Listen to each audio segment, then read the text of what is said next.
altså de her mennesker, der var sammen her, de begyndte pludselig at synge i hver sit sproglignende, med sine sproglignende ord, og hver sin melodi, men det hele smeltede sammen til sådan en overjordisk harmoni.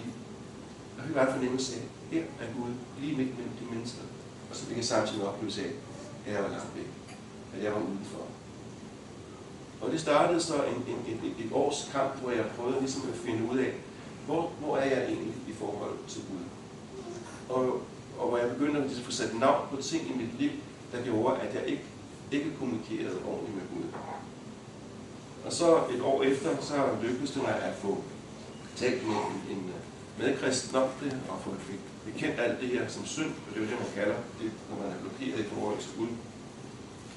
Og det skabte en kæmpe lettelse, hvor hele verden pludselig så ny og anderledes ud. Så blev jeg selv senere, 14 dage senere også, at blive fyldt med ånden på sådan en måde, at jeg kunne tale i tunger, og at opleve et helt nyt bønsliv. Før var bønner sådan noget, jeg primært holdt mig til en bog for at læse op, men nu begyndte bønner ligesom at jamen, hvis der var ting ude i verden eller hos andre mennesker, der jeg oplevede, at de havde behov for hjælp, så begyndte jeg også at bede for det. Det blev et anliggende for mig. Og så nærmer vi os det næste spørgsmål, du stillede. Hvordan bruger du spiritualitet i dit liv? Og det er ikke et ærligt spørgsmål. Hvordan bruger du spiritualitet i dit liv? Det bliver sådan lidt meget instrumentelt over det her spiritualitet. Det er sådan noget, man kan tage og bruge en vare, man kan hente ned fra hylden, og så bruge på en eller anden måde. Ikke? Altså, jeg fastholder stadigvæk spiritualitet. Det er en praksisside af religion, og det er, kan man sige, religion er udlevet. Så noget af det, der spiller en rolle for mig i mit eget åndelige liv, jeg har allerede nævnt bøn, og det udspringer jo det, jeg fortalte nu her før. Bibellæsning spiller en rigtig stor rolle for mig, fordi det er rigtig vigtigt for mig at få en fornemmelse af, hvad Gud har på hjertet, og øge sig den visdom, som mennesker, der har vandret med Gud, har vidnet om og vidner om i Bibelen. Jeg har haft meget glæde af det, man kalder tidebøn, altså at bede bønner på bestemte tider, og det har jeg ofte brugt. De traditionelle tidebønner bruger meget den del af Bibelen, der hedder Salmernes bog, som er, kan man sige, den bønnebog, som det jødiske folk har brugt gennem årene, og som kirken så overtog også og brugte. Spændende bønner og bed, som rummer hele spektret af menneskelig erfaring. Så spiller gudstjenesterne en stor rolle for mig. Noget af det, der også er rigtig vigtigt for mig, det er at komme ind i en stilhed, hvor jeg er sammen med Gud. Så når jeg har bedt de her tidebønner, og når jeg har læst i Bibelen, og bedt, eller når jeg går ude i naturen, eller er oppe i mit sommerhus, eller sidder i toget, og har god tid, så prøver jeg også at blive stille og spørge Gud, om Gud har noget på hjertet, som jeg ligesom skal tage stilling til, om der er nogle tanker, Gud vil give mig, som jeg kan arbejde med. Og faktisk er det sådan, at den her kontakt med Gud, det er for mig noget rigtig vigtigt. Det er måske nok det dybeste overhovedet i det åndelige liv for mig. Og jeg tror faktisk ikke, at der findes noget tidspunkt af dagen, hvor det er umuligt. Hvor det ikke er muligt at komme i forbindelse med Gud. Jeg oplever, at Gud er der hele tiden. Det er ikke altid, jeg ligesom knytter kontakten. Jeg kan godt blokere, og ikke mindst, hvis jeg sætter en masse bekymringer op indimellem. Og når mine bekymringer fylder meget, så er det som om, at stikket ikke er sat i, og så er det ganske simpelt. Ikke kontakt. Det er fordi Gud ikke er der, men det er fordi han ikke er, kan man sige, er nærværende.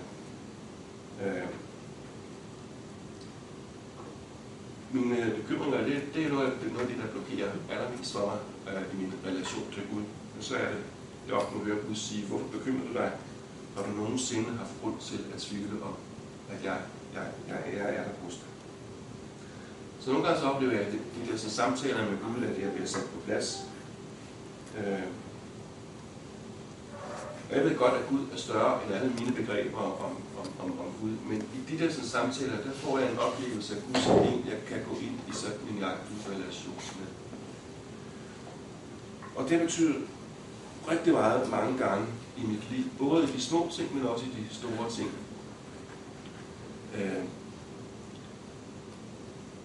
Da jeg blev præst i Bethlehemskirken i 1981, så var det en meget lille menighed, der var under 10 til højmæsser, så voksede det sådan stille og roligt de næste par år.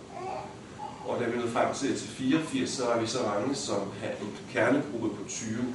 Det var jo stort. Vi var samlet, havde så tre bedekredse, bedegrupper, som vi så samledes i. Men jeg synes jo godt, der kunne ske lidt mere. Og så tog jeg sådan en alvorlig samtale med Gud om det, hvad Gud ønskede. Og så mindede Gud mig om min gamle længsel fra Egypten, på den her gudstjeneste, jeg har set med de syges salvelse, hvor hele menigheden kom sammen for at være sammen om det her ritual. Og så oplevede det sådan, at Gud sagde til mig, I skal starte med nogle nadvergudstjenester med bøn for syge, og I skal annoncere de ekstra bladet. Så gik jeg en gang, og så samlede jeg de her 20 mennesker, vi så var i vores menighed, siger, nu skal jeg høre, da jeg bad, så hørte jeg det her. Hvad siger I? Og det er klart, at sådan kan man tage stilling til bare sådan lige her nu. Så vi aftalte, at vi ville mødes ugen efter, og så ville alle have bedt, og så ville vi så snakke om, hvad vi så gjorde. Så mødtes ugen efter, så sætte jeg som Gud for det. De troede nok, det var skørt nok, til det var noget, Gud kunne have fundet på. Så rykkede vi en annonce så i Ekstrabladet, sådan på en almindelig tekstside, 10 cm høj og 3 spalter. Det var sådan den mindste, man kunne få på en tekstside. Det var også lige noget, vi havde råd til. Det kom i om mandagen, så vi skulle have en gudstjeneste om onsdagen. Og der stod ikke andet i gudstjenesten, at der var en advokatbøn for syge, og hvis man ikke kunne komme, men gerne ville, at vi skulle bede for dem, så kunne man kontakte mig per telefon eller skrive, og så ville vi så sætte de bønner også. Annoncen var i. Straks begyndte telefonerne at kime, og det var både for mennesker, der gerne ville have forbøn, men det var det også for aviserne. Og dengang var der jo heldigvis ikke så mange tv-kanaler, der var kun Danmarks Radio, der var ikke andre danske officielle kanaler. De kom op også og lavede et interview, og så sluttede de hele interviewet med at sige, så er det på onsdag kl. 19.30 i Bethlehemskirken og Boulevard 8. Så det er det, der hedder PR. Tirsdag måtte jeg tage stikket ud, jeg kunne ganske ikke klare flere opringninger. Der er på det her tirsdag formiddag, der havde fået 80 henvendelser fra folk, der ikke kunne komme, som gerne ville have blivet bad for dem.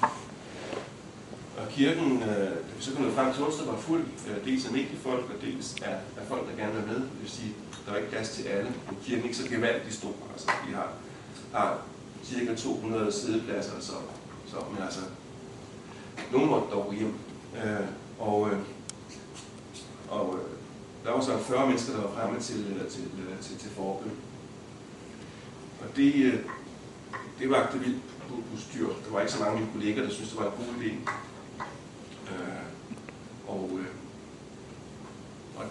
Og nogen synes også, det var nogle underlige ting at gøre, og folk så ikke de store mirakler eller sådan nogle ting, selvom der faktisk skete noget. Jeg har hørt mig, at de fleste mennesker, de kom faktisk, fordi de ofte havde, det var folk, der var kommet til deres præst og tynget af forskellige byrder. Nogle havde oplevelse af at leve adskilt fra Gud, nogle synes, de havde gået forkerte ting i deres liv, og andre kom med psykisk sorg. Og de oplevede, mange af dem kom og oplevede, at de var ikke blevet taget alvorligt.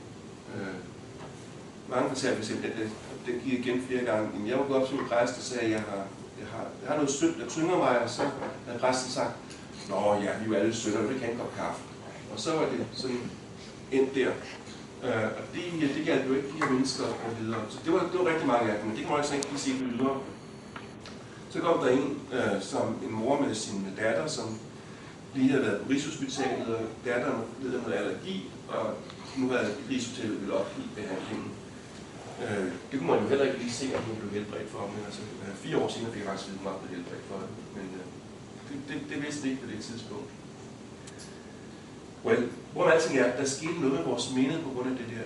Det der skete, det var jo ikke, at der begyndte at komme super mange mennesker i den forstand, men det gjorde, at til de her gudstjenester der, kom der mange mennesker også efterfølgende.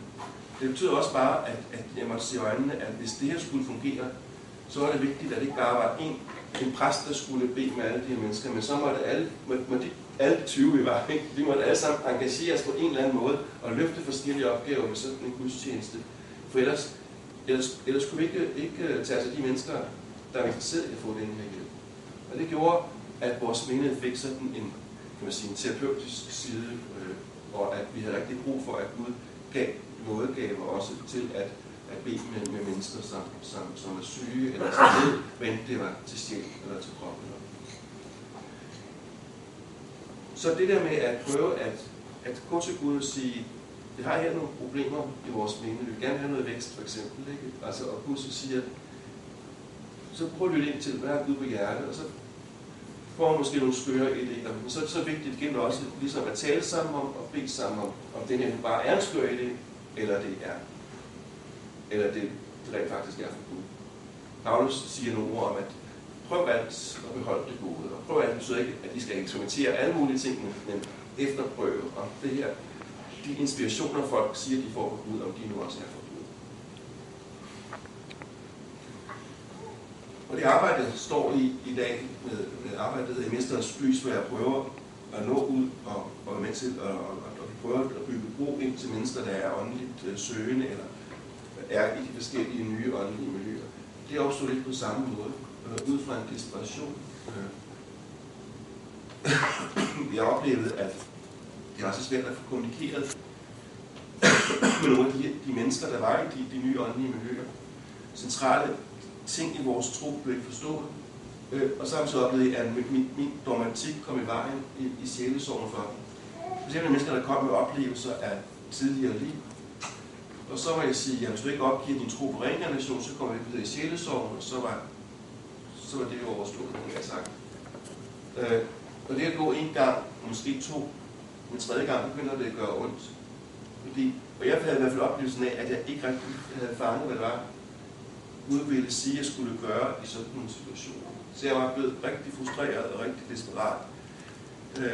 Fordi også i de her miljøer mødte mennesker, der havde rigtig god vilje, og mange af dem havde nogle fælles idealer med os i kirken, og alligevel så talte vi på hinanden. Og der satte jeg mig så sommeren